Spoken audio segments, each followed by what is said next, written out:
L'armée ukrainienne a attaqué à 2 reprises Rilsk, dans la région de Koursk, avec des drones.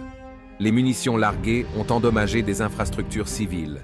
Dans le secteur de Starobelsk, les unités ukrainiennes continuent d'attaquer dans le saillant de Torsky et dans la forêt de Serebriansky.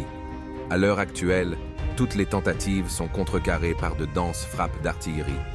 Au sud de Bakhmout, les forces ukrainiennes continuent de tenter d'avancer vers la voie ferrée de Kleshchevka. À l'heure actuelle, les troupes russes parviennent à contenir l'assaut ennemi et à conserver leur position. Dans le secteur de Donetsk, les troupes russes attaquent les positions ukrainiennes près de Krasnogorovka.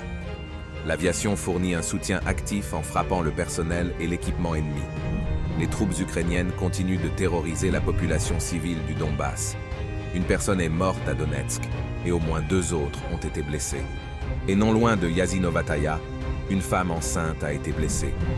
Sur le front sud de la DNR, l'ennemi se remet des pertes subies lors des attaques près de Novomayorsky. Les troupes russes tirent à l'artillerie sur les forces ukrainiennes, empêchant leur rotation. Au nord de Prioutnoye, les troupes ukrainiennes ont tenté de reprendre le contrôle des territoires précédemment perdus.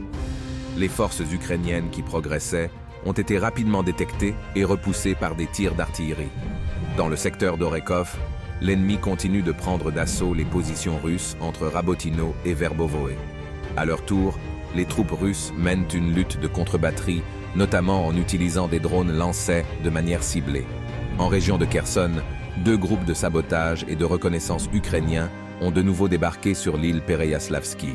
Actuellement, les unités russes tentent de détruire la force de débarquement ukrainienne.